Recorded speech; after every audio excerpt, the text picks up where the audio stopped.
नमस्कार, अपना एमपी देख रहे हैं आप। मैं हूं आपके साथ प्रशांत कटारे और बुलेटिन की शुरुआत भोपाल से आई बड़ी खबर के साथ करेंगे। बिलाबांग स्कूल बस रेप मामले में आरोपी हनुमंत को आजीवन कारावास की सजा सुनाई गई है। यह इस वक्त की बड़ी खबर है। इसके अलावा महिला केयर टेकर को भी 20 साल की सजा का ऐलान, सजा की घोषणा कोर्ट ने की है। आपको बता दें कि बिलाबांग स्कूल में एक मासूम बच्ची के साथ रेप का मामला सामने आया था, जिसके बाद ये जब खबर सामने आई तो एक्शन हुआ और जो दोषी थे उनके खिलाफ ट्रायल भी चला और आखिरकार अब जाकर उनके खिलाफ सजा का ऐलान भी कर दिया गया है। तो बिलाबांग स्कूल बस रेप मामले में आरोपी हनुमंत को आजीवन कारावास की सजा कोर्ट ने सुनाई। इसके अलावा जो महिला केयर टेकर थी उसको भी 20 साल की सजा सुनाई गई है।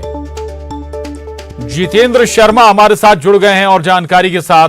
जितेंद्र, दो बातें, एक तो ये कि मामले का कोर्ट की सुनवाई भी जल्दी हो गई और कोर्ट ने फैसला भी बहुत जल्दी सुना दिया। दूसरा ये कि इस कड़ी सजा के ऐलान के बाद संदेश जरूर मजबूत जाएगा ऐसी मानसिकता वाले लोगों के लिए। बिल्कुल प्रशांत, एक बड़ा फैसला आया है इस पूरे मामले में। 3 साल की जो बच्ची है मासूम, उसके साथ कोर्ट ने आज अपना ऐतिहासिक फैसला सुना दिया है। तकरीबन 20 दिनों तक ये जो है जांच चली। उसके बाद 32 लोगों के बयान दर्ज हुए, 242 पन्नों का जो चार्जशीट पेश किया गया। उसके बाद ऐतिहासिक फैसला आया है और जो आरोपी है उसे आजीवन सजा सुना दी गई है। और उसके अलावा अगर बात करें तो जो महिला केयर टेकर है, महिला केयर टेकर को अगर बात करें तो जो है 20 साल की सजा सुनाई गई है। हम बात करने की कोशिश करते हैं जो वकील हैं अभियोजन तरफ से, हम उन्हीं से बात करते हैं कि आखिरकार क्या इस पूरे मामले में और आगे हो सकता है। जो है मनीषा पटेल मैम, उन्हीं से जानकारी लेते हैं।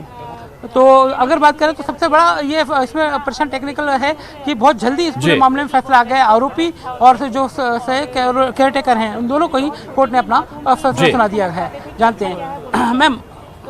बिल्कुल जी बिल्कुल जितेंद्र, मामला वाकई बड़ा है। तो आपको क्या लगता है पूरा जो मोबाइल के मैसेजेस थे, जो वीडियोस थे, वो भी डिलीट किए गए थे? जी, इसमें लगभग 450 वीडियोस डिलीट किए गए थे, जो सारे ही पॉर्न थे। 450 वीडियो और 30,000 इमेजेस थे। तो बहुत मुश्किल था हमारे लिए 30,000 इमेजेस खोल के देखना, जो डिलीटेड वीडियो रिकवर किए गए थे। तो वो सारे जो इमेजेस जितने भी खोल के देखे गए थे सभी अधिकतर उसमें से पॉर्न थे। क्या बच्चे और बच्चे उनके साथ भी कुछ हुआ? जी, और बच्चे थे, पर मैं इस आप लोगों के माध्यम से और बच्चे के पेरेंट्स को निवेदन करना चाहूँगी, सिर्फ संबंधित स्कूल के ही नहीं, सभी पेरेंट्स को, कि वो बच्चों के प्रति सजग रहे। बच्चे यदि बोल रहे हैं कि अंकल अच्छे हैं, अंकल गंदे हैं, तो उनसे पूछा जाए कि क्यों अच्छे हैं, क्यों गंदे हैं। क्योंकि इस पर जो दूसरी बच्ची आई है उसका ये कहना था अंकल अच्छे थे, और जब उससे पूछा गया क्यों अच्छे थे तो उसने बताया प्यार करते थे। और जब उससे पूछा कैसे प्यार करते थे तो उसने सारी घटना बताई। तो यहाँ पे अभिभावक लोग जो अन्य उन बच्चों से ये भी पूछा गया कि आपके फ्रेंड्स को भी प्यार करते थे, तो बोला कि हाँ, हमारे साथ बस में जो बच्चे जाते थे उनको भी प्यार करते थे। लेकिन अन्य बच्चों के पेरेंट्स सामने नहीं आए। कहीं ना कहीं ऐसा मेरा व्यक्तिगत अनुभव है कि कहीं ना कहीं ऐसा है, उनको फील होता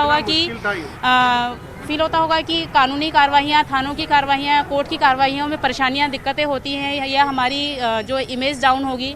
तो यदि आज हम अपने बच्चों के साथ गलत काम के लिए खड़े नहीं होंगे तो कल कोई भी व्यक्ति, दूसरा व्यक्ति हमारे बच्चों के साथ हो रहा है गलत काम के लिए। जी, बहुत बड़ा फैसला। ये मनीषा मैम है, इन्होंने बताया कि जाहिर सी बात है पूरे मामले की 242 पेज की जो चार्जशीट है वो उसे पढ़ा गया, समझा गया। उसके बाद बहुत ही जल्द इस पूरे मामले में फैसला आया हुआ है। प्रशांत जी, बिल्कुल बहुत जल्दी फैसला आया है, यही सबसे बड़ी बात है। लेकिन एक बात जरूर है, जो ये बता भी रहे हैं जो अधिवक्ता महोदया हैं, कि भाई और भी बच्चों के साथ कैसे डील आना चाहिए, पेरेंट्स को कैसे डील करना चाहिए, कैसे लगातार बातचीत करती रहनी चाहिए, कन्वर्सेशन लगातार जारी रहना चाहिए, ताकि वास्तविकता आपको पता रहे आपका बच्चा स्कूल जा रहा है, आ रहा है, क्या बिहेव उसके साथ हो रहा है। जितेंद्र,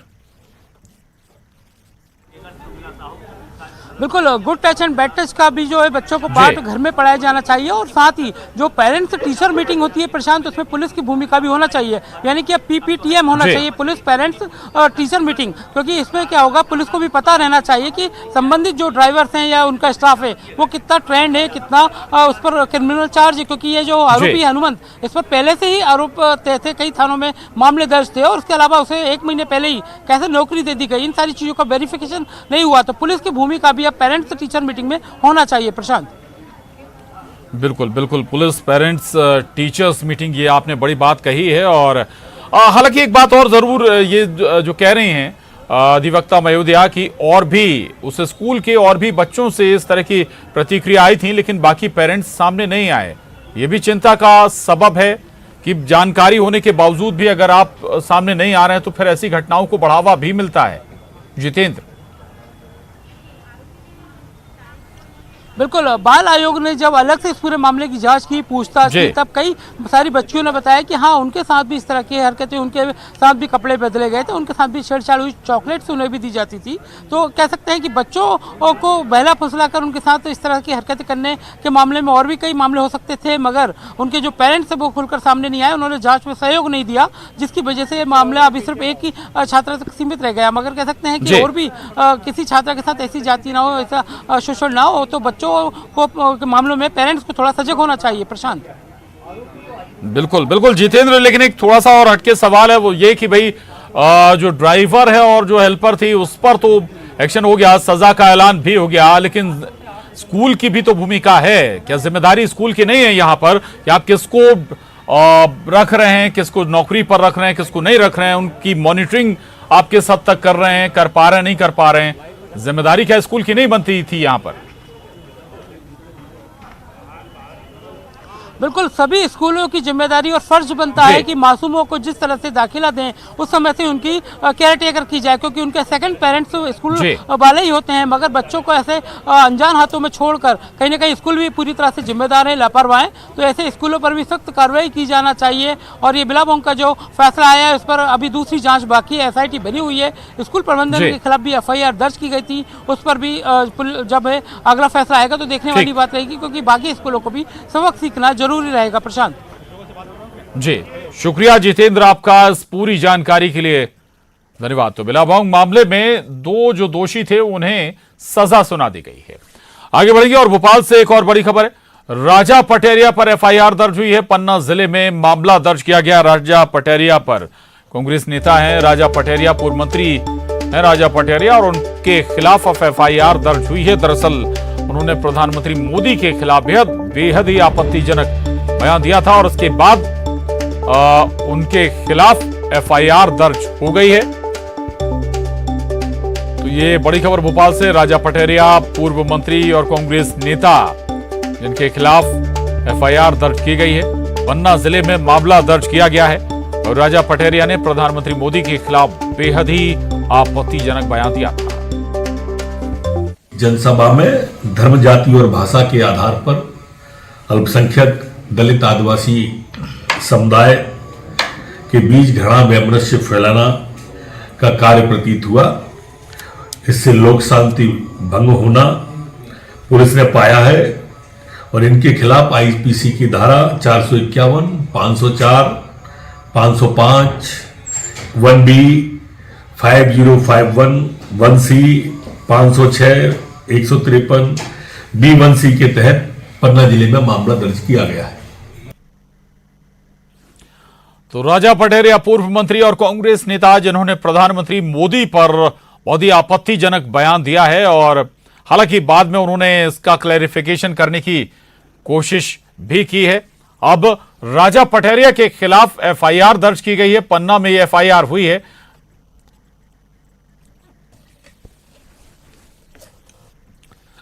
और राजा पटेरिया के बयान पर CM शिवराज सख्त हैं। उन्होंने कहा कि मोदी जी की हत्या की बात करना विद्वेष की पराकाष्ठा है। कांग्रेस के असली भाव प्रकट हो गए हैं, ऐसी चीजों को सहन नहीं किया जाएगा। भारत जोड़ो यात्रा का ढोंग करने वालों की असलियत सामने आ रही है। माननीय मोदी जी जनता के दिलों में बसते हैं, संपूर्ण देश की श्रद्धा और आस्था के केंद्र हैं। मैदान में उनसे मुकाबला नहीं कर पाते कांग्रेस के लोग, और इसलिए कांग्रेस के एक नेता मोदी जी की हत्या की बात कर रहे हैं। यह विद्वेष की पराकाष्ठा है, यह घृणा की अति है। कांग्रेस के असली भाव प्रकट हो रहे हैं, लेकिन ऐसी चीजों को सहन नहीं किया जाएगा। FIR की जा रही है और कानून अपना काम करेगा। तो राजा पटेरिया न केवल पूर्व मंत्री हैं, कांग्रेस के बड़े नेताओं में भी शुमार होते हैं राजा पटेरिया, वरिष्ठ नेता और बहुत सीनियर लीडर। लेकिन जो बयान उन्होंने दिया है या जो बयानबाजी की है वो हैरान करने वाली है, बेहद आपत्तिजनक है। प्रधानमंत्री नरेंद्र मोदी के खिलाफ उन्होंने बहुत ही आपत्तिजनक बयान दे दिया। अनुराग श्रीवास्तव, न्यूज 18 संवाददाता हमारे साथ जुड़े हैं भोपाल से। अनुराग, राजनीतिक शुचिता तो बहुत पीछे छूट गई, बहुत दूर की बात मान लीजिए। जिस अंदाज में बात कर रहे हैं राजा पटेरिया, ऐसा लग रहा है जैसे कोई अपराधी बात कर रहा हो।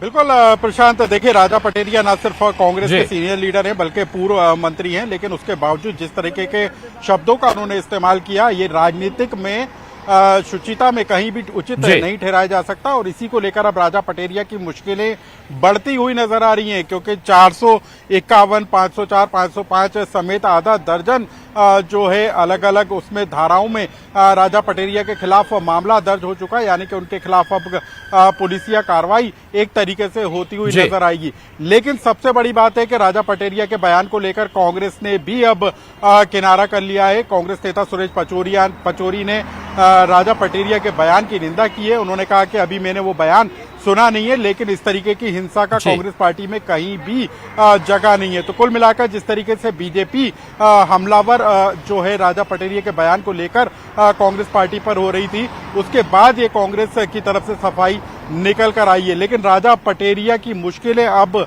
बढ़ना बिल्कुल तय माना जा रहा है। प्रशांत, बिल्कुल, राजा पटेरिया की मुश्किलें बढ़ना तय माना जा रहा है। राजनीतिक तौर पर भी घिरेगी, केवल राजा पटेरिया नहीं घिरेंगे अब अनुराग, इससे तो पूरी कांग्रेस घिरती नजर आएगी। सीएम शिवराज कह भी रहे हैं कि एक तरफ भारत जोड़ो यात्रा की बात करते हैं, दूसरी तरफ प्रधानमंत्री की हत्या की बात करते हैं।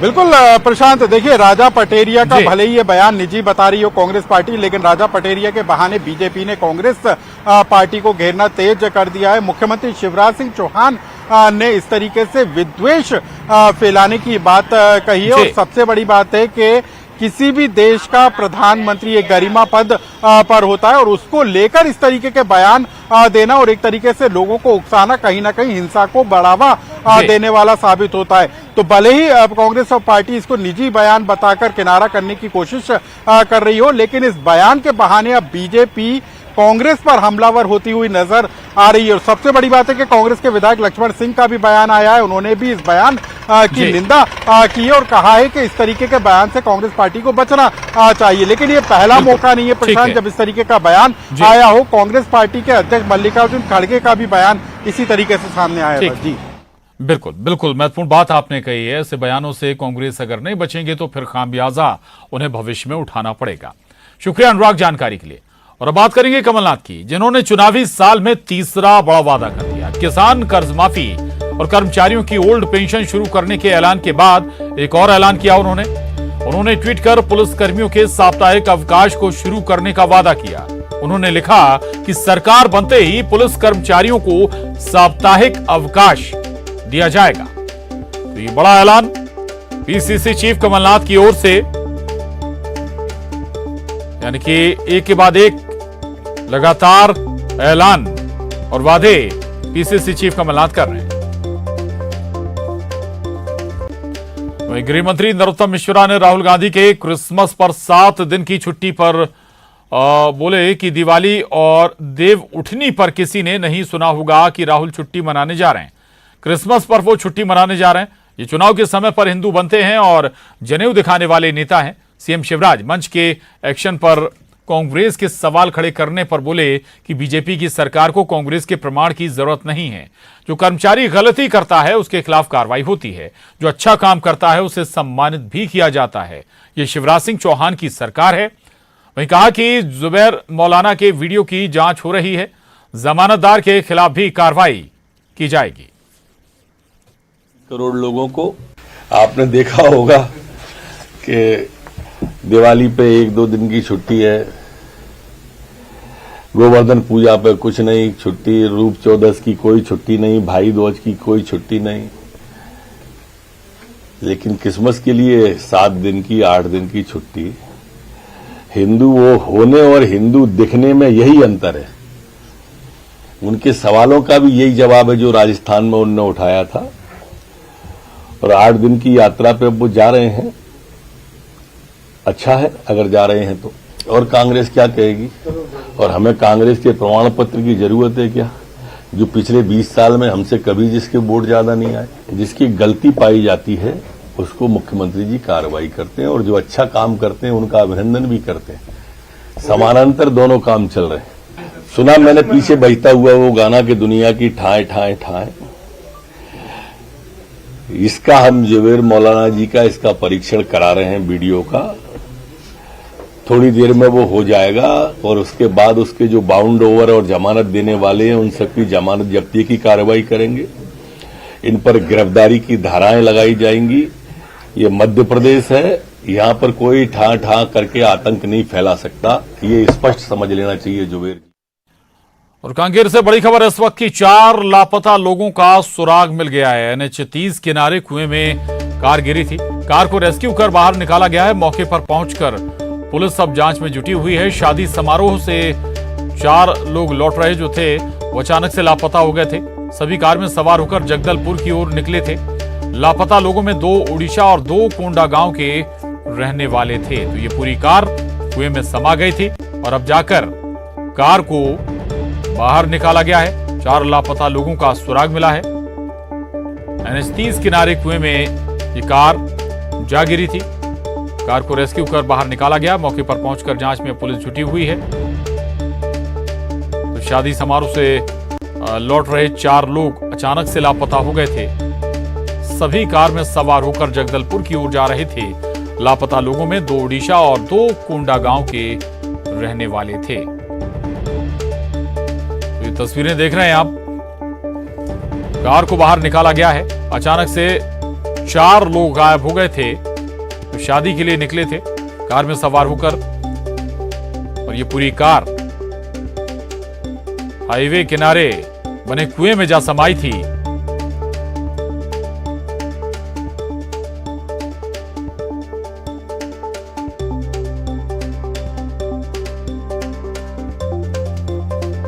तो ये तस्वीरें देखिए आप। ये कांकेर से तस्वीरें सामने आई हैं। दरअसल 4 लोग जो अचानक से लापता हो गए थे उनका सुराग मिल गया है। NH 30 किनारे कुएं में कार बरामद की गई है। कार को रेस्क्यू कर बाहर निकाला गया है।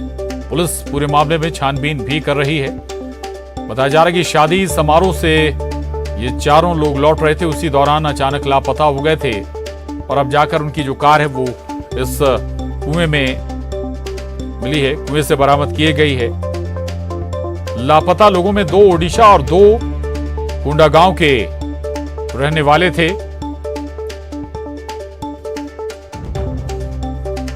तो 4 लोग लापता हुए थे और अब पुलिस जांच कर रही है। अभी तक ये साफ नहीं हो पाया। पुलिस हालांकि जांच करेगी कि ये 4 लोग कार के साथ कुएं में जा गिरे थे।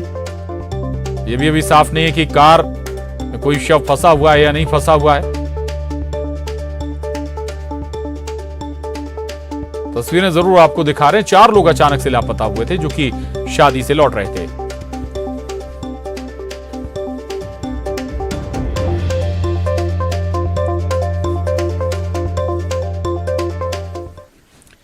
और अब देखते हैं गाड़ी चलाने वालों के लिए एक बड़ी खबर।